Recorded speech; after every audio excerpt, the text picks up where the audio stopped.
ਵਾਹਿਗੁਰੂ ਜੀ ਕਾ ਖਾਲਸਾ ਵਾਹਿਗੁਰੂ ਜੀ ਕੀ ਫਤਿਹ। ਅਕਾਲ ਚੈਨਲ ਦੇਖ ਰਹੇ ਸਾਡੇ ਸਾਰੇ ਦਰਸ਼ਕਾਂ ਦਾ ਮੈਂ ਅਮਨਪ੍ਰੀਤ ਸਿੰਘ ਸਵਾਗਤ ਕਰਦਾ ਜੀ। ਆਪਣੀ ਹੋਂਦ ਨੂੰ ਲੈ ਕੇ ਸਿੱਖ ਜਦ ਵੀ ਜਿਹੜੇ ਮੁਲਕ ਦੇ ਵਿੱਚ ਰਹਿੰਦੇ ਨੇ ਉੱਥੇ ਆਵਾਜ਼ ਬੁਲੰਦ ਕਰਦੇ ਨੇ ਤਦ ਸਾਡੀ ਜ਼ਿੰਮੇਵਾਰੀ ਬਣ ਜਾਂਦੀ ਹੈ ਅਜਿਹੀਆਂ ਸ਼ਖਸੀਅਤਾਂ ਦਾ, ਅਜਿਹੇ ਨੌਜਵਾਨਾਂ ਦਾ ਸਾਥ ਦਈਏ ਜੋ ਨਾ ਸਿਰਫ ਦਸਤਾਰ ਦੀ ਗੱਲ ਕਰਦੇ ਨੇ ਕਿਰਪਾਨ ਦੀ, ਸਾਡੇ ਕਕਾਰਾਂ ਦੀ, ਅਤੇ ਗੱਲ ਕਰਦੇ ਨੇ ਉਹਨਾਂ ਸਿੱਖੀ ਸਿਧਾਂਤਾਂ ਦੀ ਜਿਨ੍ਹਾਂ ਦੇ ਤਹਿਤ ਪਿਛਲੇ ਕਈ ਦਹਾਕਿਆਂ ਤੋਂ ਸਿੱਖ ਜਿਨ੍ਹਾਂ ਬਾਹਰਲੇ ਮੁਲਕਾਂ ਦੇ ਵਿੱਚ ਵਸਦੇ ਨੇ। ਬੀਤੇ ਸਾਲ ਅਕਾਲ ਚੈਨਲ ਨੇ ਇੱਕ ਖਬਰ ਨਸ਼ਰ ਕੀਤੀ ਸੀ, ਤੁਹਾਡੇ ਨਾਲ ਅਸੀਂ ਇੱਕ ਮੁਲਾਕਾਤ ਕਰਵਾਈ ਸੀ ਇੱਕ ਅਜਿਹੇ ਸਿੰਘ ਦੀ ਜੋ ਯੂਕੇ ਦੇ ਵਿੱਚ ਰਹਿੰਦਾ ਹੈ, ਬੈਰਿਸਟਰ ਹੈ, ਤੇ ਉਸ ਦੇ ਉੱਤੇ ਸਵਾਲ ਖੜਾ ਕੀਤਾ ਗਿਆ, ਉਸ ਨੂੰ ਰੋਕਿਆ ਗਿਆ ਡਿਊਰਿੰਗ ਚੈਕਿੰਗ ਕਿ ਉਸ ਦੇ ਕੋਲ ਕਿਰਪਾਨ ਹੈ। ਕਿਰਪਾਨ ਨੂੰ ਨਾਈਫ ਦੇ ਤੌਰ ਦੇ ਉੱਤੇ ਵੇਖਿਆ ਗਿਆ। ਜੋ ਆਪਣੀ ਬਿਲੀਵ ਸੀਗੇ ਉਸ ਸਿੰਘ ਨੇ ਉੱਥੇ ਵੀ ਉਸ ਦੀ ਜਾਣਕਾਰੀ ਦਿੱਤੀ। ਜੋ ਯੂਕੇ ਦੇ ਵਿੱਚ ਲੌਜ਼ ਨੇ ਕਿ ਸਿੱਖ ਇਹ ਕਿਰਪਾਨ ਕਿੰਨੇ ਇੰਚ ਤੱਕ ਦੀ ਧਾਰਨ ਕਰ ਸਕਦੇ ਨੇ ਉਸ ਦੇ ਬਾਰੇ ਵੀ ਜਾਣਕਾਰੀ ਦਿੱਤੀ। ਸਾਡੇ ਨਾਲ ਇਸ ਵੇਲੇ ਜਸਕੀਰਤ ਸਿੰਘ ਗੁਲਸ਼ਨ ਬੈਰਿਸਟਰ ਅਤੇ ਉਹਨਾਂ ਦੇ ਨਾਲ ਪਰਮਿੰਦਰ ਸਿੰਘ ਸੈਣੀ ਜੋ ਬੈਰਿਸਟਰ ਨੇ ਉਹ ਸਾਫ ਜੁੜੇ ਹੋਏ ਨੇ। ਉਹਨਾਂ ਦਾ ਸਵਾਗਤ ਕਰਦੇ ਸਭ ਤੋਂ ਪਹਿਲਾਂ ਵਾਹਿਗੁਰੂ ਜੀ ਕਾ ਖਾਲਸਾ ਵਾਹਿਗੁਰੂ ਜੀ ਕੀ ਫਤਿਹ। ਵਾਹਿਗੁਰੂ ਜੀ ਕਾ ਖਾਲਸਾ ਵਾਹਿਗੁਰੂ ਜੀ ਕੀ ਫਤਿਹ ਜੀ। ਜਸਕੀਰਤ ਸਿੰਘ ਜੀ, ਦਰਸ਼ਕਾਂ ਨੂੰ ਅਸੀਂ ਬੀਤੇ ਸਾਲ ਵੀ ਜੋ ਤੁਹਾਡੇ ਨਾਲ ਇੱਕ ਘਟਨਾ ਵਾਪਰੀ ਸੀ ਉਸ ਦੀ ਜਾਣਕਾਰੀ ਦਿੱਤੀ ਸੀ। ਅੱਜ ਅਸੀਂ ਤੁਹਾਡੇ ਤੋਂ ਜਾਣਨਾ ਚਾਹੁੰਦੇ ਹਾਂ ਤੁਹਾਡੇ ਵੱਲੋਂ ਇਸ ਵਿਸ਼ੇ ਦੇ ਉੱਤੇ, ਇਸ ਮਸਲੇ ਦੇ ਉੱਤੇ ਆਵਾਜ਼ ਬੁਲੰਦ ਕੀਤੀ ਗਈ, ਅਗਾਂਹ ਅਦਾਲਤ ਤੱਕ ਵੀ ਪਹੁੰਚ ਕੀਤੀ ਗਈ ਜੋ ਤੁਹਾਡੇ ਨਾਲ ਹੋਇਆ, ਤੇ ਉਸ ਤੋਂ ਬਾਅਦ ਜੋ ਕਿਰਪਾਨ ਦੇ ਮਸਲੇ ਦੇ ਉੱਤੇ ਬੀਤੀ 9 ਫਰਵਰੀ ਨੂੰ ਇੱਕ ਹੀਅਰਿੰਗ ਹੋਈ ਹੈ।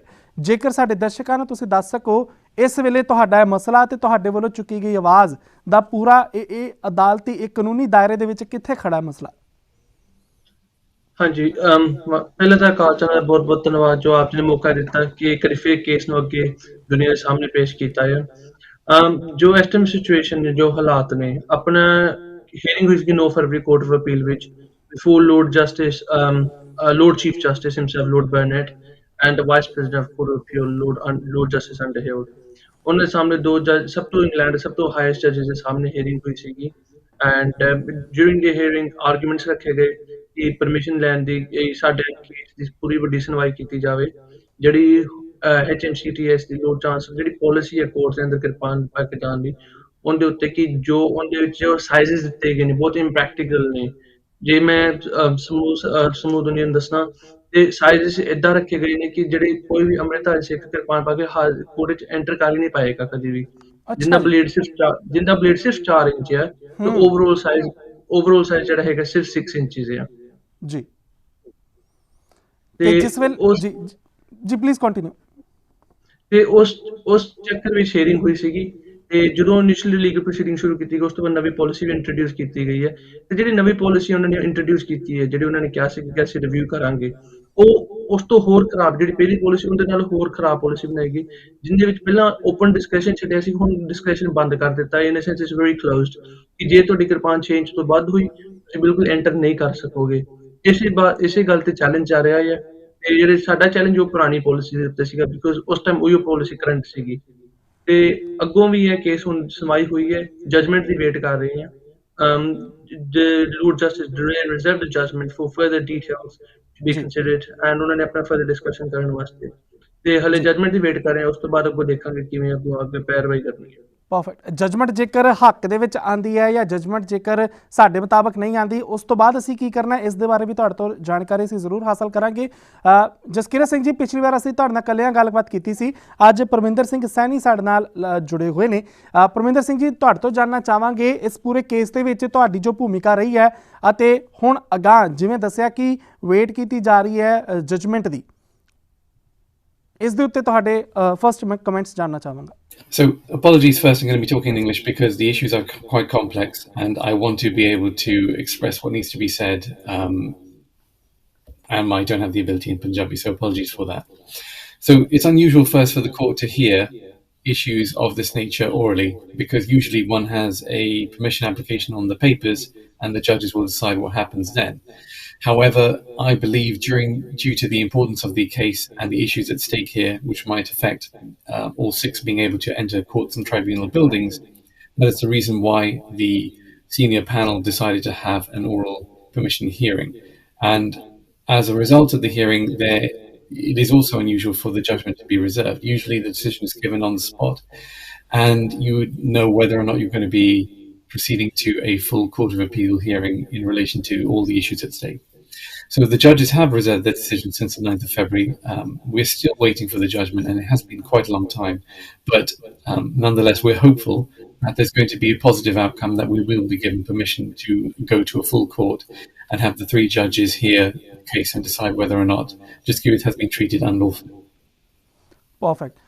ਗੁਲਸ਼ਨ ਜੀ, ਤੁਹਾਡੇ ਤੋਂ ਜਾਣਨਾ ਚਾਹਾਂਗੇ, ਜੇਕਰ ਹੁਣ ਜਿਹੜੀ ਜਜਮੈਂਟ ਦੀ ਜਿਸ ਦੀ ਤੁਸੀਂ ਵੇਟ ਕਰ ਰਹੇ ਹੋ, ਇਹ ਤੁਹਾਡੇ ਹੱਕ ਦੇ ਵਿੱਚ ਆਂਦੀ ਹੈ, ਇਸ ਦੇ ਨਾਲ ਕੌਮ ਨੂੰ ਕੀ ਫਾਇਦਾ ਹੋਏਗਾ, ਅਤੇ ਜੇਕਰ ਇਹ ਜਜਮੈਂਟ ਨੈਗੇਟਿਵ ਆਂਦੀ ਹੈ ਤਾਂ ਅੱਗੇ ਕੀ ਤੁਹਾਡੇ ਵੱਲੋਂ ਕਾਰਵਾਈ ਹੋਏਗੀ? ਜਸਕਿਰਤ ਸਿੰਘ। ਹਾਂਜੀ, ਅਮਨਪ੍ਰੀਤ ਸਿੰਘ ਜੀ, ਪ੍ਰੋਬਲਮ ਆਪਣੀ ਇੱਥੇ ਹੈ ਕਿ ਜਦੋਂ ਦੇ ਅਸੀਂ ਕੇਸ ਸ਼ੁਰੂ ਕੀਤਾ ਨਾ, ਕਹਿੰਦੇ ਕਿ ਪਾਲਿਸੀ ਬਹੁਤ ਪੁਰਾਣੀ ਹੈ ਜੀ। ਤੇ ਜੇ ਜਜਮੈਂਟ ਹੱਕ ਵਿੱਚ ਆਉਂਦੀ, ਪੂਰੀ ਸੁਣਵਾਈ ਹੋਏਗੀ, ਤੇ ਕਹਿੰਦੇ ਕਿ ਅਸੀਂ ਜਦੋਂ ਇਹ ਪਾਲਿਸੀ ਬਣਾਈ ਸੀਗੀ, ਉਦੋਂ ਅਸੀਂ ਸਾਰੇ ਸਿੱਖ ਕਮਿਊਨਿਟੀ ਨਾਲ ਕੰਸਲਟੇਸ਼ਨ ਕੀਤੀ ਸੀਗੀ, ਤੇ ਅਸੀਂ ਜਦੋਂ ਨਾ ਕੇਸ ਸ਼ੁਰੂ ਕੀਤਾ, ਪੇਪਰ ਮੰਗ ਰਹੇ, ਸਾਨੂੰ ਪੇਪਰ ਡਿਸਕਲੋਜ਼ ਕਰੋ, ਸਾਨੂੰ ਦੇਖਣ ਕਿ ਸਾਨੂੰ ਪਤਾ ਲੱਗੇ ਕਿਹੜੀ ਕੰਸਲਟੇਸ਼ਨ ਹੋਈ ਸੀਗੀ, ਕਿੰਨੇ ਕੀਤੇ ਤੇ ਕਿੱਥੋਂ ਤੁਹਾਡੇ ਕੋਲ ਸਾਈਜ਼ਸ ਆਏ ਨੇ। ਅੱਜ ਦੇ ਦਿਨ ਤੱਕ ਉਹ ਡਿਸਕਲੋਜ਼ ਨਹੀਂ ਕੀਤੇ ਗਏ। ਫਿਰ ਉਹਨਾਂ ਕੋਲ ਕੋਈ ਆਪਸ਼ਨ ਰਹਿ ਜਾਂਦਾ ਪੇਪਰ ਡਿਸਕਲੋਜ਼ ਕਰਨ ਵਾਸਤੇ। ਜੇ ਨਹੀਂ ਵੀ ਅੱਗੋਂ ਡਿਸਕਲੋਜ਼ ਕਰਦੇ ਤੇ ਫਰਦਰ ਹੀਅਰਿੰਗ ਤੇ ਜਦੋਂ ਸਾਰੇ ਐਨਾਲਿਸਿਸ ਕਰਨਗੇ, ਮੋਸਟ ਲਾਈਕਲੀ ਫਿਰ ਜਸਟਿਸ ਜਿਹੜੇ ਲੋਰਡ ਚੀਫ ਜਸਟਿਸ ਹੋਣਗੇ, ਉਹ ਵੀ ਦੇਖਣਗੇ ਕਿ ਇਹ ਜਿਹੜੀ ਪਾਲਿਸੀ ਬਣਾਈ ਗਈ ਹੈ ਬਹੁਤ ਇੰਪ੍ਰੈਕਟੀਕਲ ਹੈ, ਕੋਈ ਵੀ ਅੰਮ੍ਰਿਤਧਾਰੀ ਸਿੱਖ ਫੋਲੋ ਨਹੀਂ ਕਰ ਪਾਏਗਾ, ਕਿਉਂਕਿ ਅਨਲੈਸ ਜੇ ਤੁਸੀਂ ਕਹੋਗੇ ਇੱਕ ਛੋਟੀ ਜਿਹੀ ਕਿਰਪਾਨ ਪਾ ਕੇ ਚਲੇ ਜਾਓ, ਇਸ ਤੋਂ ਸਿਵਾ ਕੋਈ ਹੋਰ ਐਂਟਰ ਨਹੀਂ ਕਰ ਸਕਦਾ ਕੋਈ ਬਿਲਡਿੰਗ ਤੇ ਜਿਹੜੇ ਸਾਈਜ਼ਸ ਤੇ ਉਹ ਮੈਟਰ ਨਹੀਂ ਕਰਦੇ। ਇਹਦੇ ਨਾਲ ਫਿਰ ਕੀ ਹੋਏਗਾ, ਜਿਹੜੀ ਪਾਲਿਸੀ ਹੈ ਉਹ ਚੇਂਜ ਹੋਏਗੀ ਤੇ ਪਾਲਿਸੀ ਜਿਹੜੀ ਅੱਗੇ ਬਣਾਈ ਜਾਏਗੀ, ਸਮੂਹ ਸਿੱਖ ਕਮਿਊਨਿਟੀ ਨਾਲ ਕੰਸਲਟੇਸ਼ਨ ਕੀਤੀ ਜਾਏਗੀ, ਆਪਣੇ ਸਿੱਖ ਜਥੇਬੰਦੀਆਂ ਨੂੰ ਪੁੱਛਿਆ ਜਾਏਗਾ ਕਿ ਤੁਸੀਂ ਦੱਸੋ, ਆਪਣੇ ਵਿਚਾਰ ਰੱਖੋ, ਕਿਰਪਾਨ ਕਿਹੜੇ ਸਾਈਜ਼ ਦੀ ਹੋਣੀ ਚਾਹੀਦੀ ਹੈ ਤੇ ਕਿਹੜੀ ਕਿਰਪਾਨ ਆਪਾਂ ਨੂੰ ਅੱਗੋਂ ਅਲਾਉਡ ਕੀਤੀ ਜਾਵੇ। ਤੇ ਇਹ ਆਪਾਂ ਦੇ ਕੋਲ ਐਜ਼ ਅ ਕਮਿਊਨਿਟੀ ਬਹੁਤ ਵੱਡਾ ਮੌਕਾ ਹੋਏਗਾ, ਕਿਉਂਕਿ ਇਹ ਜਿਹੜੀ ਪਾਲਿਸੀ ਹੈ, ਇਹ ਸੇਮ ਹੀ ਪਾਲਿਸੀ ਅੱਗੇ ਅਦਰ ਪਬਲਿਕ ਬਿਲਡਿੰਗਸ ਤੇ ਵੀ ਚੱਲਦੀ ਹੈ। Example Wembley Stadium, Wembley Arena. So ਜੇ ਇਹ ਪਾਲਿਸੀ ਨੂੰ ਆਪਾਂ ਇੱਥੇ ਟੈਕਲ ਕਰ ਲਾਂਗੇ, ਜਿਹੜੀ ਦੂਜੀ ਪਬਲਿਕ ਪਲੇਸਿਸ ਨੇ ਉਹਨਾਂ ਨੂੰ ਵੀ ਫਿਰ ਅੱਗੋਂ ਕੰਪੈਲ ਕੀਤਾ ਜਾਏਗਾ ਕਿ ਤੁਸੀਂ ਆਪਣੀ ਪਾਲਿਸੀ ਚੇਂਜ ਕਰੋ, ਕਿਉਂਕਿ ਜਿਹੜੀ ਪੁਰਾਣੀ ਪਾਲਿਸੀ ਗਲਤ ਹੈ ਤੇ ਅੱਗੋਂ ਕੋਰਟ ਦੀ ਹੋਪਫੁਲੀ ਜਜਮੈਂਟ ਹੋਏਗੀ ਆਪਣੇ ਫੇਵਰ ਵਿੱਚ। ਜੀ। ਤੇ ਜੇਕਰ ਅਸੀਂ ਸਰਕਾਰੀ ਅਦਾਰਿਆਂ ਦੀ ਗੱਲ ਕਰੀਏ, ਪਾਰਲੀਮੈਂਟ ਦੇ ਵਿੱਚ ਸਿੰਘ ਜਾਂਦੇ ਨੇ, ਕਈ ਇਵੈਂਟਸ ਹੁੰਦੇ ਨੇ, ਕਿ ਉੱਥੇ ਵੀ ਇਸੇ ਪਾਲਿਸੀ ਦੇ ਤਹਿਤ ਇਹ ਸਾਰੀਆਂ ਚੀਜ਼ਾਂ ਵੇਖੀਆਂ ਜਾਂਦੀਆਂ ਨੇ, ਜਾਂ ਜੋ ਘਟਨਾ ਤੁਹਾਡੇ ਨਾਲ ਵਾਪਰੀ ਜਿਸ ਕੋਰਟ ਦੇ ਵਿੱਚ, ਉੱਥੇ ਹੀ ਇਹਨਾਂ ਸਾਰੀਆਂ ਚੀਜ਼ਾਂ ਨੂੰ ਧਿਆਨ ਦੇ ਵਿੱਚ ਰੱਖਿਆ ਜਾਂਦਾ? ਅਮਨਪ੍ਰੀਤ ਜੀ, ਇਹ ਜਿਹੜੀ ਪਾਲਿਸੀ ਹੈ ਨਾ, ਬਹੁਤ ਪੁਰਾਣੀ ਹੈ ਤੇ ਕਿਸੇ ਨੂੰ ਪਤਾ ਨਹੀਂ ਸੀਗਾ ਅੰਟਿਲ ਜਿਹੜਾ ਇੰਸੀਡੈਂਟ ਹੋਇਆ ਮੇਰੇ ਨਾਲ। ਮੈਨੂੰ 8 ਸਾਲ ਹੋ ਗਏ ਮੈਨੂੰ ਲੀਗਲ ਪ੍ਰੈਕਟਿਸ ਕਰਦੇ, ਜਿਸ ਦਿਨ ਮੈਨੂੰ ਪਤਾ ਲੱਗਿਆ ਕਿ ਇੰਨੀ ਪਾਲਿਸੀ ਏਦਾਂ ਦੀ ਹੈਗੀ ਹੈ, ਆਈ ਵਾਸ ਵੈਰੀ ਸਰਪ੍ਰਾਈਜ਼ਡ, ਬਿਕਾਜ਼ ਕਦੀ ਏਦਾਂ ਰੋਕਿਆ ਨਹੀਂ ਗਿਆ। ਮੈਂ ਸੇਮ ਸਾਈਜ਼ ਕਿਰਪਾਨ ਪਾ ਕੇ ਹਿਊਮਨ ਰਾਈਟਸ ਦਾ ਸਭ ਤੋਂ ਸੀਨੀਅਰ ਕੋਰਟ ਹੈ, ਉੱਥੋਂ ਲੈ ਕੇ ਬਿਲਕੁਲ ਲੋਐਸਟ ਕੋਰਟ ਤੱਕ ਗਿਆ ਹੈ, ਕਦੀ ਕਿਸੇ ਨੇ ਰੋਕਿਆ ਨਹੀਂ ਗਿਆ। For me to be stopped this time around was very gobsmacked। I mean, what's going on? ਇੱਕਦਮ ਏਦਾਂ ਕਿੱਦਾਂ ਰੋਕ ਸਕਦੇ ਹੋ ਤੁਸੀਂ? ਤੇ ਉਸ ਦਿਨ ਪਹਿਲੀ ਵਾਰੀ ਪਬਲਿਕ ਏਦਾਂ ਪਾਲਿਸੀ ਉਹਨਾਂ ਨੇ ਦਿਖਾਈ, ਡਿਸਕਲੋਜ਼ ਕੀਤੀ ਕਿ ਏਦਾਂ ਸਾਡੇ ਇਹ ਸਾਈਜ਼ ਨੇ। ਇਸ ਕਾਰਨ ਕਰਕੇ ਲੋਕਾਂ ਨੂੰ ਪਤਾ ਨਹੀਂ ਸੀਗਾ ਕਿ ਆਪਾਂ ਕੀ ਕਰ ਸਕਦੇ ਹਾਂ। ਹੁਣ ਜਿਹੜੀ ਇਹ ਪਾਲਿਸੀ ਹੈ ਸਿਰਫ ਕੋਰਟ ਵਿੱਚ ਸਿਰਫ ਲਾਗੂ ਹੈ। ਜਿਵੇਂ ਹੁਣ ਆਪ ਜੀ ਨੇ ਗੱਲ ਕੀਤੀ ਹਾਊਸ ਆਫ ਪਾਰਲੀਮੈਂਟ ਦੀ, ਜੇ ਕੋਈ ਹਾਊਸ ਆਫ ਪਾਰਲੀਮੈਂਟ ਜਾਣਾ ਚਾਹੁੰਦਾ, ਉਹਨਾਂ ਦੇ ਡਿਫਰੈਂਟ ਸਾਈਜ਼ ਹੈ, ਉਹਨਾਂ ਦੇ ਸਾਈਜ਼ ਕਿਰਪਾਨ ਦੀ ਮੇਜਰ ਕਰਨ ਦਾ ਤਰੀਕਾ ਬਹੁਤ ਸਿਆਣਾ ਆ, ਬਹੁਤ ਸਮਝਦਾਰੀ ਵਾਲੀ ਗੱਲ ਆ ਕਿ ਉਹ ਸਿਰਫ ਕਿਰਪਾਨ ਦੀ ਮਿਆਨ ਦੇਖਦੇ ਨੇ। ਮਿਆਨ ਦਾ ਸਾਈਜ਼ ਸਿਰਫ ਚੇਂਜ ਹੋਣਾ ਚਾਹੀਦਾ, ਤੁਹਾਡਾ ਹੈਂਡਲ ਕਿੰਨਾ ਵੱਡਾ ਕਿੰਨਾ ਨਹੀਂ, ਉਹਦਾ ਤਾਂ ਕੋਈ ਮਤਲਬ ਨਹੀਂਗਾ। ਤੇ ਅਸੀਂ ਵੀ ਇਹ ਚਾਹੁੰਦੇ ਹਾਂ ਕਿ ਇਹ ਜਿਹੜੇ ਅੱਗੇ ਕੋਰਟ ਵਿੱਚ ਜਦੋਂ ਅਸੀਂ ਜਾਂਦੇ ਹਾਂ ਜਾਂ ਕੋਈ ਵੀ ਪਬਲਿਕ ਬਿਲਡਿੰਗ ਜਾਂਦੇ ਹਾਂ, ਇੱਕ ਕੰਸਿਸਟੈਂਸੀ ਹੋਵੇ। ਜਿਵੇਂ ਹੁਣ ਜੇ ਆਪਾਂ ਦੇਖੀਏ, ਜੇ ਸੋਚੋ ਮੈਂ ਹੁਣ ਇਸ ਟਾਈਮ ਹਾਊਸ ਆਫ ਪਾਰਲੀਮੈਂਟ ਗਿਆ, ਜਿਹੜੀ ਇੱਕ ਬਹੁਤ ਸੀਨੀਅਰ ਹਾਈ ਲੈਵਲ ਬਿਲਡਿੰਗ ਹੈ, ਜੇ ਮੈਂ ਕਹਾਂ ਇੱਕ ਤਰ੍ਹਾਂ ਦੀ ਉੱਥੇ ਜ਼ਿਆਦਾ ਰਿਸਕ ਹੈ, ਕਿਉਂਕਿ ਉੱਥੇ ਮੈਂਬਰਸ ਆਫ ਪਾਰਲੀਮੈਂਟ ਬਹਿੰਦੇ ਨੇ, ਬਹੁਤ ਸੀਨੀਅਰ ਲੋਕੀ ਆਉਂਦੇ ਨੇ, ਪ੍ਰਾਈਮ ਮਿਨਿਸਟਰ ਉੱਥੇ ਹੁੰਦੇ ਨੇ, ਸਾਰੇ it's uh high risk environment. ਇੱਕ ਛੋਟੇ ਮੈਜਿਸਟ੍ਰੇਟ ਕੋਰਟ ਵਿੱਚ ਮੈਂ ਉਸ ਤੋਂ ਬਾਅਦ ਜਾਣਾ ਹੋਵੇ, ਪਾਰਲੀਮੈਂਟ ਤੋਂ ਬਾਅਦ, ਮੈਂ ਉਹ ਸੇਮ ਕਿਰਪਾਨ ਪਾ ਕੇ ਮੈਂ ਉੱਥੇ ਮੈਜਿਸਟ੍ਰੇਟ ਕੋਰਟ ਵਿੱਚ ਨਹੀਂ ਜਾ ਸਕਦਾ, ਪਰ ਮੈਂ ਪਾਰਲੀਮੈਂਟ ਵਿੱਚ ਜਾ ਸਕਦਾ ਹਾਂ। ਬਿਲਕੁਲ। ਪਰਮਿੰਦਰ ਜੀ, ਤੁਸੀਂ ਜ਼ਰੂਰ ਇਹ ਦੱਸੋ ਕਿ ਹੁਣ ਜੇਕਰ ਯੂਕੇ ਦੀ ਅਦਾਲਤ ਦੇ ਵਿੱਚ ਇਹ ਫੈਸਲਾ ਹੱਕ ਦੇ ਵਿੱਚ ਨਹੀਂ ਆਉਂਦਾ, ਤੁਸੀਂ ਕਿਹਾ ਕਿ ਅਗਾਂਹ ਅਸੀਂ ਹਾਇਰ ਕੋਰਟ ਦੇ ਵਿੱਚ ਵੀ ਜਾ ਸਕਦੇ ਹਾਂ, ਜੇਕਰ ਉੱਥੋਂ ਵੀ ਨਿਰਾਸ਼ਾ ਹੱਥ ਲੱਗਦੀ ਹੈ ਤਾਂ ਉਸ ਤੋਂ ਬਾਅਦ ਕੀ, ਕਿਉਂਕਿ ਮਨੁੱਖੀ ਅਧਿਕਾਰਾਂ ਦੀ ਗੱਲ ਹੈ। Anji, so if this does not go in our favour, we are going to take the matter to the European Court of Human Rights. This is something which is the last resort, and it's still open to us even though we've left the European Union for a certain amount of time. So it is something which we are strongly considering. Jaskirat and I have been battling from the very beginning on this. We asked many people in the legal community to assist us. And Jaskirat and I both practice in immigration law primarily. And so we had to acquire the knowledge and the means in which to bring this argument before the courts. And this does seem to be an issue which is going to remain. It's not going to go away. It's going to be a problem for all the Sikhs who need to go to court if they're going to be Amritdharis and they're going to be practicing their faith.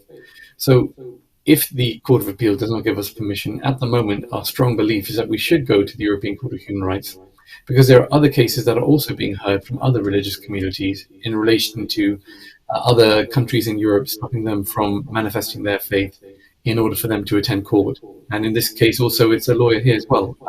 So, for example, there is a case happening in France where a Muslim lawyer, a lady, was not allowed to enter court in order to wear her religious garments as well. So whilst religious garments are not perhaps as important to the faith as the 5Ks are in their tenets and principles, and as the Sikh faith is a ethnicity as well as a religion, this is perhaps a more serious breach. And so this is something we feel should be taken up in the European Court if we have to. ਜੀ ਜਸਕੀਰਤ ਸਿੰਘ ਜੀ, ਜਿਵੇਂ ਪਰਮਿੰਦਰ ਸਿੰਘ ਸੈਣੀ ਹੋਣਾ ਨੇ ਇਹਦੇ ਵਿੱਚ ਜ਼ਿਕਰ ਕੀਤਾ ਕਿ ਇੱਥੇ ਜੇਕਰ ਨਹੀਂ ਸਾਨੂੰ ਇਨਸਾਫ ਮਿਲਦਾ, ਗੱਲ ਅਸੀਂ ਹਿਊਮਨ ਰਾਈਟਸ ਦੀ ਕਰ ਰਹੇ ਸੀ, ਤਾਂ ਅਸੀਂ ਯੂਰੋਪੀਅਨ ਕੋਰਟ ਦੇ ਵੱਲ ਜਾ ਸਕਦੇ ਹਾਂ। ਸਾਡੇ ਦਰਸ਼ਕ ਜੋ ਕਾਨੂੰਨ ਨੂੰ ਜਿੰਨਾ ਕੁ ਸਮਝਦੇ ਨੇ, ਜਿੰਨੇ ਦਾਇਰੇ ਦੇ ਵਿੱਚ ਰਹਿ ਕੇ ਸਮਝਦੇ ਨੇ ਕਿ ਅਸੀਂ ਨਿਚਲੀ ਅਦਾਲਤ ਦੇ ਵਿੱਚ ਜਾਵਾਂਗੇ, ਸਾਡੇ ਹੱਕ 'ਚ ਫੈਸਲਾ ਨਹੀਂ ਆਉਂਦਾ ਤੇ ਗਾਂ ਅਸੀਂ ਉਚਲੀ ਅਦਾਲਤ ਦੇ ਵਿੱਚ ਜਾਵਾਂਗੇ, ਇਹ ਲੇਕਿਨ ਆਪਣੇ ਮੁਲਕ ਤੋਂ ਬਾਹਰ ਹੋ ਕੇ ਯੂਰੋਪੀਅਨ ਕੋਰਟ ਦੇ ਵਿੱਚ ਜਾਣ ਦਾ ਇਸ ਕੇਸ ਨੂੰ ਲੈ ਕੇ ਕੀ ਫਾਇਦਾ ਹੋ ਸਕਦਾ? ਦੇਖੋ, ਮੈਂ ਦਰਸ਼ਕਾਂ ਨੂੰ ਇੱਕ ਗੱਲ ਜ਼ਰੂਰ ਦੱਸਣਾ ਚਾਹੁੰਦਾ, ਜਿਹੜਾ European court of human rights ਹੈ ਨਾ, ਉਹ ਮੇਨ ਸੈਂਟਰਲ ਹੱਬ ਆ ਜਾਂਦਾ human rights the within the hole European continent.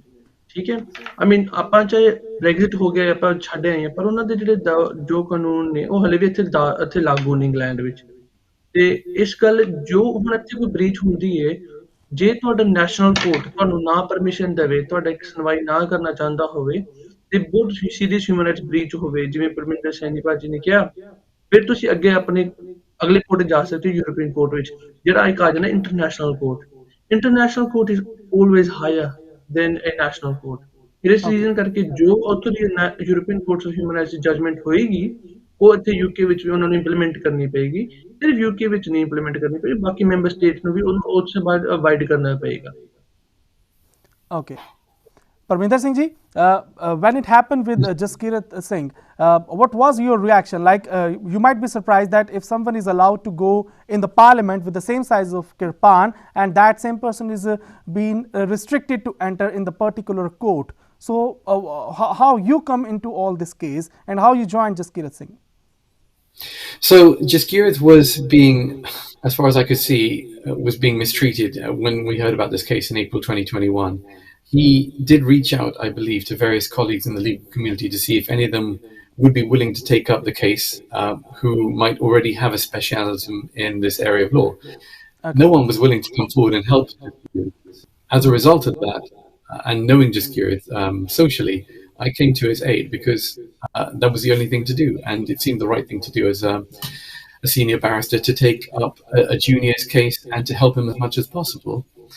And so the whole point of this case, I think, and the stage it's reached, is that there does need to be uniformity and consistency in terms of how a Sikh should be treated when they enter various public buildings. Granted, it is that when a Sikh has to travel internationally, they can't therefore carry their kirpan, the normal size kirpan, with them. But when English legislation says that a Sikh can carry a kirpan of 55 centimeters or more for religious reasons, it seems strange then that an environment like a lowly magistrate's court would then penalise someone like Jaskirat, who's carrying a kirpan which is just 8 inches overall. It's not incredibly big here we're talking about, it's quite small. And if the House of Parliament is not going to measure the handle, but the magistrate's court is going to measure the handle, that's going to cause problems for him. He can't go, for example, from the House of Parliament on one side of Parliament Square in central London and walk to the Supreme Court on the other side of the square. He won't be allowed to get into a building, just because one building will measure the handle of the kirpan and the other building will not measure the handle. It makes no sense. So after this case, did one of you research that within the UK there is another court as well who comes along with the same rule to enter any Sikh with the same size of Qur'an or with the handle as well? Is there is any another course? Because after this hearing or after this judgment which you are waiting for, there should be some impact. Jaskirat Singh. So the thing is, ਜਿਹੜੀ ਇਹ policy ਹੈ, it doesn't only apply to Ealing Magistrates Court. It applies to whole courts all around the UK. So we cannot just say that this one policy impacts a particular court. So for that reason, ਆਪਾਂ ਨੂੰ ਆ ਜਿਹੜੀ policy ਹੈ change ਇਸ ਲਈ ਕਰਵਾਉਣੀ ਹੈ ਕਿ ਸਿਰਫ ਮੈਂ ਲੰਡਨ ਵਿੱਚ ਨਹੀਂ ਗੱਲ ਕਰ ਰਿਹਾ, ਪਰ ਮੈਂ overall ਗੱਲ ਕਰ ਰਿਹਾ ਵਾਂ। to Birmingham, up north, Newcastle, ਜਿੱਥੇ ਮਰਜ਼ੀ ਜਾਵੇ policy same ਹੀ ਰਹੇਗੀ। ਜਿੱਥੇ policy different ਆ ਜਾਂਦੀ ਹੈ ਉਹ ਹੈਗਾ ਸਕਾਟਲੈਂਡ ਵਿੱਚ ਉਹਨਾਂ ਨੇ policy ਬਹੁਤ open ਛੱਡੀ ਹੋਈ ਹੈ, ਉਹਨਾਂ ਨੇ ਕੋਈ size restriction ਨਹੀਂ ਲਾਇਆ। It's very open। ਤੇ ਜੇ ਆਪਾਂ ਬਾਕੀ ਕੋਈ ਦੂਜੇ ਦੇਸ਼ਾਂ ਦੀ ਵੀ ਗੱਲ ਕਰੀਏ, ਕੈਨੇਡਾ ਵਿੱਚ ਵੀ ਬਹੁਤ ਓਪਨ ਪਾਲਿਸੀ ਚੱਲਦੀ ਹੈ, ਇਨ ਸੈਂਸ ਕਿ ਉੱਥੇ ਵੀ 8 ਇੰਚਜ਼ ਦੀ ਕਿਰਪਾਨ, 10 ਇੰਚਜ਼ ਦੀ ਕਿਰਪਾਨ ਪਾ ਕੇ ਜਾਣ ਦਿੰਦੇ ਨੇ। UK is the only country right now, when I say UK, I mean England specifically, ਜਿਨ੍ਹਾਂ ਨੇ ਪਾਲਿਸੀ ਬਹੁਤ ਸਟ੍ਰਿੰਜੈਂਟ ਰੱਖੀ ਹੋਈ ਹੈ, ਬਹੁਤ ਟਾਈਟ ਰੱਖੀ ਹੋਈ ਹੈ, ਜਿਹਦੇ ਕਰਕੇ ਐਂਟਰ ਕਰਨ ਵਾਸਤੇ ਤੁਹਾਨੂੰ ਇੱਕ ਸੈਪਰੇਟ ਡਿਫਰੈਂਟ ਤਰ੍ਹਾਂ ਦੀ ਕਿਰਪਾਨ ਪਾਣੀ ਪਏਗੀ। ਇਸ ਕਾਰਨ ਹੀ ਇਹ ਕੇਸ ਨੂੰ ਅੱਗੇ ਲਿਆਂਦਾ ਗਿਆ ਹੈ ਕਿ ਇਹਨੂੰ ਚੇਂਜ ਕਰ ਦੇਣਾ ਚਾਹੀਦਾ।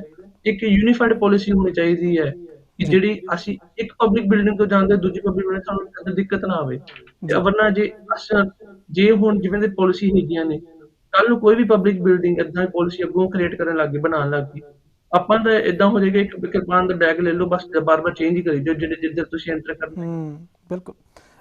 ਜਸਕਿਰਤ ਸਿੰਘ, ਪਲੀਜ਼ ਸੰਗਤ ਨੂੰ ਜ਼ਰੂਰ ਥੋੜ੍ਹਾ ਦੱਸੋ, ਅਸੀਂ ਇਹ ਵੀ ਤੁਹਾਡੇ ਤੋਂ ਜਾਣਨਾ ਚਾਹੁੰਦੇ ਹਾਂ ਕਿ ਜਦ ਤੋਂ ਤੁਹਾਡੇ ਨਾਲ ਘਟਨਾ ਵਾਪਰੀ ਅਤੇ ਜਦ ਤੋਂ ਤੁਸੀਂ ਨਿਰੰਤਰ ਇਸ ਕੇਸ ਦੇ ਵਿੱਚ ਲੱਗੇ ਹੋਏ ਹੋ, ਸਿੱਖ ਜਥੇਬੰਦੀਆਂ ਦਾ, ਪੰਥਕ ਧਿਰਾਂ ਦਾ ਤੁਹਾਨੂੰ ਸਪੋਰਟ ਕਿਸ ਤਰੀਕੇ ਦਾ ਰਿਹਾ ਹੁਣ ਤੱਕ? ਕਾਫੀ ਜਥੇਬੰਦੀਆਂ ਅੱਗੇ ਆਈਆਂ ਜਿਨ੍ਹਾਂ ਨੇ ਬਹੁਤ ਸਾਥ ਦਿੱਤਾ ਹੈ। Just to name few, United Sikhs, Manjinderpal Kaur, Sikh Council UK, Sikh Federation, Sikh Lawyers Association, Sikhs in Law, ਕਾਫੀ ਆਰਗੇਨਾਈਜੇਸ਼ਨ ਬਹੁਤ ਅੱਗੇ ਆਈ ਜਿਨ੍ਹਾਂ ਨੇ ਬਹੁਤ ਹੈਲਪ ਕੀਤਾ ਹੈ ਤੇ ਅੱਗੋਂ ਦੀ ਹੈਲਪ ਕਰ ਰਹੇ ਨੇ। ਪਰ ਆਪਾਂ ਨੂੰ ਇਕੱਠੇ ਖੜ ਕੇ ਇਸ ਕੇਸ ਦਾ ਸਾਥ ਦੇਣਾ ਚਾਹੀਦਾ। ਜਦੋਂ ਹੀਅਰਿੰਗ ਆਉਂਦੀ ਹੈ ਉਦੋਂ ਹੀਅਰਿੰਗ 'ਚ ਕੋਈ ਸਾਥ ਨਹੀਂ ਆਉਂਦਾ। ਪਿਛਲੀ ਹੀਅਰਿੰਗ ਜਦੋਂ ਹਾਈ ਕੋਰਟ 'ਚ ਹੀਅਰਿੰਗ ਹੋਈ ਸੀਗੀ, ਜੱਜ ਨੇ ਇੰਨੀ ਗੱਲ ਤਾਂ ਕਹਿ ਦਿੱਤੀ, ਕਹਿੰਦੇ ਤੁਸੀਂ ਕਹਿੰਦੇ ਹੋ ਕਮਿਊਨਿਟੀ ਦਾ ਕੇਸ, ਬਟ ਤੁਹਾਡੀ ਕਮਿਊਨਿਟੀ ਕਿੱਥੇ ਹੈ? ਕਿਉਂਕਿ ਹੀਅਰਿੰਗ 'ਚ ਸਿਰਫ 10-12 ਲੋਕ ਸੀਗੇ। ਜਿੱਥੇ ਕਮਿਊਨਿਟੀ ਦੇ ਕੇਸ ਆ ਜਾਂਦਾ ਉੱਥੇ ਕਮਿਊਨਿਟੀ ਨੂੰ ਪਹੁੰਚਣਾ ਚਾਹੀਦਾ, ਉੱਥੇ ਪਹਿਰਾ ਦੇਣਾ ਚਾਹੀਦਾ ਹੈ ਕਿ ਸਾਨੂੰ ਇੰਪੈਕਟ ਪੈਂਦਾ ਹੈ। ਚਾਹੇ ਜੱਜ ਜਿੰਨਾ ਮਰਜ਼ੀ ਸੀਨੀਅਰ ਹੋਵੇ, ਉਹਨਾਂ ਤੇ ਵੀ ਪ੍ਰੈਸ਼ਰ ਪੈਂਦਾ ਇਸ ਗੱਲ ਦਾ, ਜੋ ਦੇਖਦੇ ਸਾਰੀ ਕਮਿਊਨਿਟੀ ਅੱਗੇ ਖੜੀ ਹੋਈ ਹੈ। ਜੀ, ਜਥੇਬੰਦੀਆਂ ਦਾ ਬਹੁਤ ਸਾਥ ਰਿਹਾ ਹੈ, ਇਨ ਸੈਂਸ ਕਿ ਉਹਨਾਂ ਨੇ ਜਿਹੜੀ ਛੋਟੀ ਬੈਕਅਪ ਕੀਤੀ ਹੈ, ਲੈਟਰਸ ਦਿੱਤੀਆਂ ਨੇ, ਪਾਲਿਸੀ ਨੂੰ ਅਪੋਜ਼ ਕੀਤਾ ਹੈ। ਪਰ ਆਪਾਂ ਨੂੰ ਸਿਰਫ ਇੱਥੇ ਤੱਕ ਨਹੀਂ ਰੁਕਣਾ ਚਾਹੀਦਾ, ਆਪਾਂ ਨੂੰ ਅੱਗੋਂ ਅਪੋਜ਼ ਹੋਰ ਕਰਨਾ ਪਏਗਾ। ਜਿਨ੍ਹਾਂ ਨੇ ਨਹੀਂ ਹਜੇ ਤੱਕ ਕੀਤਾ ਉਹ ਵੀ ਕਰਨਾ ਪਏਗਾ।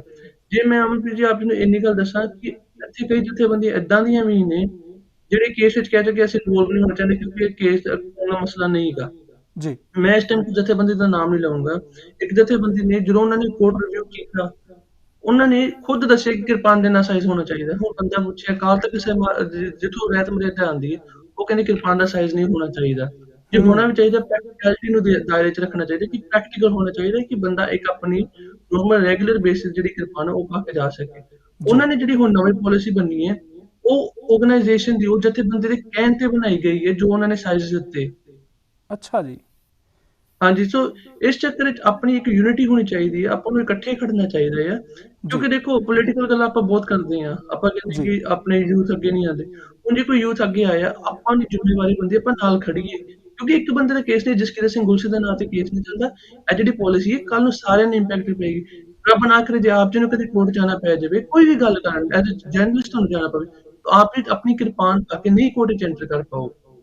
ਤੇ ਜਿਹੜੀ ਇਹ ਸਪੈਸ਼ਲੀ ਹੁਣ ਨਵੀਂ ਪਾਲਿਸੀ ਜਿਹੜੀ ਬਣੀ ਗਈ ਹੈ, ਜਿਹੜੀ ਆਰਗੇਨਾਈਜੇਸ਼ਨ ਨੇ ਸਾਈਜ਼ ਦਿੱਤੇ, ਜਿਹਨਾਂ ਮੈਂ ਇਸ ਟਾਈਮ ਨਹੀਂ ਨਾਮ ਲੈਣਾ ਚਾਹੁੰਦਾ ਕਿਉਂਕਿ ਕੋਰਟ ਡਾਕੂਮੈਂਟਸ ਮੈਂ ਇਸ ਟਾਈਮ ਨਹੀਂ ਡਿਸਕਲੋਜ਼ ਕਰ ਸਕਦਾ, ਉਹਨਾਂ ਨੇ ਜੋ ਸਾਈਜ਼ ਦਿੱਤੇ ਨੇ ਉਹ ਇੰਨਾ ਨਵੀਂ ਪਾਲਿਸੀ ਨੂੰ ਇੰਨਾ ਟਾਈਟ ਕਰ ਦਿੱਤਾ ਗਿਆ ਹੈ ਕਿ ਨੋਰਮਲ ਤੁਸੀਂ ਆਪਣੀ 8 ਇੰਚ ਦੀ ਕਿਰਪਾਨ ਪਾ ਕੇ ਨਹੀਂ ਜਾ ਸਕਦੇ, ਇਸ ਟਾਈਮ ਕੋਰਟ 'ਚ ਐਂਟਰ ਕਰ ਸਕਦੇ, ਕਿਉਂਕਿ ਡਿਸਕ੍ਰਿਪਸ਼ਨ ਦੇ ਵਿੱਚ ਵੀ ਉਹਨਾਂ ਨੇ ਦੱਸ ਦਿੱਤਾ ਕਿ ਅਸੀਂ ਇੰਨੇ 1 ਇੰਚ ਜਾਂ 2 ਇੰਚ ਦਾ ਬਸ ਡਿਸਕ੍ਰਿਪਸ਼ਨ, ਉਸ ਤੋਂ ਜ਼ਿਆਦਾ ਨਹੀਂ ਰੱਖ ਸਕਦੇ। ਸੋ ਆਪਾਂ ਨੂੰ ਇਕੱਠੇ ਖੜੀਏ, ਆਪਣੇ ਪੋਲੀਟੀਕਲ ਓਪੀਨੀਅਨ ਸਾਈਡ ਤੇ ਰੱਖੀਏ, ਧਾਰਮਿਕ ਮੈਟਰ ਹੈ, ਆਪਾਂ ਕਿਰਪਾਨ ਸਾਰੇ ਪਾਉਂਦੇ ਹਾਂ, ਇੱਥੇ ਕੋਈ ਜਥੇਬੰਦੀ ਕੋਈ ਵੱਡੀ ਕੋਈ ਛੋਟੀ ਨਹੀਂ ਗੀ, ਆਪਾਂ ਨੂੰ ਸਾਰਿਆਂ ਨੂੰ ਇੱਥੇ ਖੜਨਾ ਚਾਹੀਦਾ, ਇੱਕ ਦੂਜੇ ਦਾ ਸਾਥ ਦਈਏ ਕਿ ਅੱਗੇ ਆਪਾਂ ਕੇਸ ਲੈ ਕੇ ਜਾ ਸਕੀਏ। ਮੈਂ ਬਸ ਇੱਕ ਰਿਕੁਐਸਟ ਸਾਰੇ ਦਰਸ਼ਕਾਂ ਨੂੰ ਜ਼ਰੂਰ ਕਰੂੰਗਾ हाँ जी। ਤੁਹਾਨੂੰ ਜੇ ਤੁਸੀਂ ਨਹੀਂ ਜ਼ਿਆਦਾ ਤੋਂ ਜ਼ਿਆਦਾ ਕਰ ਸਕਦੇ ਬਸ ਜ਼ਰੂਰ ਕਰੋ, ਇਹਨੂੰ ਸ਼ੇਅਰ ਕਰੋ ਕਿ ਲੋਕਾਂ ਦੇ ਅਵੇਅਰਨੈਸ ਰੇਜ਼ ਹੋਵੇ। ਮੈਂ ਤੁਹਾਨੂੰ ਬਸ ਇੱਕ ਬਹੁਤ ਛੋਟੀ ਜਿਹੀ ਐਗਜ਼ਾਮਪਲ ਦੇ ਰਿਹਾ ਵਾਂ। ਮੈਂ ਸਾਊਥ ਹਾਲ ਦੇ ਕੋਲ ਵਿੱਚ ਰਹਿੰਦਾ ਹਾਂ। ਸਾਊਥ ਹਾਲ ਦੇ ਸਭ ਤੋਂ ਕੋਲ ਜਿਹੜੇ ਸਿੱਖ ਕਮਿਊਨਿਟੀ ਦਾ ਹੱਬ ਹੈ, ਸਭ ਤੋਂ ਕੋਲ ਜਿਹੜਾ ਕੋਰਟ ਪੈਂਦਾ ਈਲਿੰਗ ਮੈਜਿਸਟ੍ਰੇਟ ਕੋਰਟ ਪੈਂਦਾ ਆ। ਜੀ। ਉਹਨਾਂ ਨੂੰ ਨਹੀਂ ਪਤਾ ਕਿਰਪਾਨ ਕੀ ਹੈ। ਉਹ ਹੂੰ। ਕਿਰਪਾਨ ਨੂੰ ਨਾਈਫ ਕਰਦੇ ਰਹੇ ਸਾਰਾ ਟਾਈਮ, ਉਹਨਾਂ ਨੂੰ ਦੱਸਣਾ ਪਿਆ। ਇਸ ਕਰਕੇ ਆਪਣੀ ਜ਼ਿੰਮੇਵਾਰੀ ਬਣਦੀ ਹੈ, ਆਪਣੇ ਕਕਾਰ ਨੇ ਆਪਣੀ ਜ਼ਿੰਮੇਵਾਰੀ ਬਣਦੀ ਲੋਕਾਂ ਨੂੰ ਅਵੇਅਰਨੈਸ ਰੇਜ਼ ਕਰਨ ਦੀ, ਲੋਕਾਂ ਨੂੰ ਦੱਸਣ ਦੀ। ਇਹਨੂੰ ਸ਼ੇਅਰ ਕਰੋ, ਮੈਟਰ ਨੂੰ ਰੇਜ਼ ਕਰੋ, ਅਵੇਅਰਨੈਸ ਵਧਾਓ ਕਿ ਆਪਣੇ ਕਕਾਰਾਂ ਦੀ ਰਿਸਪੈਕਟ ਆਪ ਜੇ ਆਪਾਂ ਜੇ ਕਰਾਂਗੇ, ਆਪਾਂ ਨੌਲੇਜ ਵਧਾਵਾਂਗੇ ਤਾਂ ਹੀ ਦੂਜੇ ਕਰ ਪਾਉਣਗੇ। ਬਿਲਕੁਲ। ਜਸਕੀਰਤ ਸਿੰਘ ਜੀ, ਧੰਨਵਾਦ ਕਰਦੇ ਹਾਂ ਤੁਹਾਡਾ। Parminder, would you like to add something as Jaskirat said, as appeal to the Sangat, apart from including awareness as well? Absolutely. So, may I just say that, as you can see from my appearance, I'm not an Amritdhari Sikh, but this struck me as being a policy that needed to be challenged. Because what if Jaskirat's children, my children, decide to take Amrit? It means that they can't then enter a court and practice law if their kirpan is over 6 inches in length. This is going to affect more and more people going forward. And so I do appeal to the Sangat and the Qawm to please follow this case and to share it, spread word of it with your friends and community, come to the hearings, support us. We do need your help. And it is important for those in particular, students of law, those who are considering career in law, who are Sikh, who are Amritdhari. This is going to impact upon you and your ability to practice law in the future. So you do need to take an interest in this case, and there does need to be a strong, resilient voice from the community as to what it wants to have happen. So I would encourage everyone to come forward. And to put this in perspective, the last time there was a case about Sikh rights in the courts of England and Wales was the case of Mandla versus Dowley back in 1982. So there hasn't been a case of this nature for many, many decades, and this is going to be the first major case on this issue in some time now. There is human rights legislation, there is various criminal legislation protecting the right to carry a kirpan, but that doesn't seem to be enough because one can interfere with the right to carry a kirpan under various human rights legislation. So we do need to stand up and protect the rights of minorities, and especially our own Sikh community. Thank you so much gentleman for your time. ਤੇ ਅਸੀਂ ਆਸ ਕਰਦੇ ਹਾਂ ਕਿ ਜਿਸ ਤਰੀਕੇ ਦੇ ਨਾਲ ਤੁਸੀਂ ਇਸ ਇੱਕ ਪੰਥਕ ਵਿਸ਼ੇ ਨੂੰ, ਅਸੀਂ ਕਹਿ ਸਕਦੇ ਹਾਂ ਪੰਥਕ ਵਿਸ਼ੇ ਨੂੰ, ਜੋ ਤੁਸੀਂ ਗਾਂ ਸਵਾਲ ਖੜਾ ਕੀਤਾ, ਜਿੱਥੇ ਅਦਾਲਤ ਦੇ ਵਿੱਚ ਤੁਹਾਡਾ ਕੇਸ ਹਲੇ ਵੀ ਲੱਗਾ ਹੋਇਆ, ਸੰਗਤ ਦਾ ਸਹਿਯੋਗ ਤੁਹਾਡੇ ਨਾਲ ਨਿਰੰਤਰ ਹੈ। ਅਕਾਲ ਚੈਨਲ ਪੰਥਕ ਚੈਨਲ ਹੋਣ ਦੇ ਨਾਤੇ ਆਪਣੀ ਜ਼ਿੰਮੇਵਾਰੀ ਨਿਭਾ ਰਿਹਾ ਹੈ, ਇਸ ਪੂਰੇ ਮਸਲੇ ਨੂੰ ਤੁਹਾਡੇ ਨਾਲ ਗੱਲਬਾਤ ਕਰ ਰਹੇ ਸੰਗਤਾਂ ਤੱਕ ਪਹੁੰਚਾ ਰਿਹਾ ਹੈ। ਆਸ ਕਰਦੇ ਹਾਂ ਜਿਸ ਜਜਮੈਂਟ ਦੀ ਵੇਟ ਕੀਤੀ ਜਾ ਰਹੀ ਹੈ ਉਹ ਪੰਥ ਦੇ ਕੌਮ ਦੇ ਹੱਕ ਦੇ ਵਿੱਚ ਨਿਕਲੇ। ਧੰਨਵਾਦ ਕਰਦੇ ਹਾਂ ਜੀ, ਆਪ ਜੀ ਨੇ ਆਪਣਾ ਸਮਾਂ ਦਿੱਤਾ। ਵਾਹਿਗੁਰੂ ਜੀ ਕਾ ਖਾਲਸਾ, ਵਾਹਿਗੁਰੂ ਜੀ ਕੀ ਫਤਿਹ।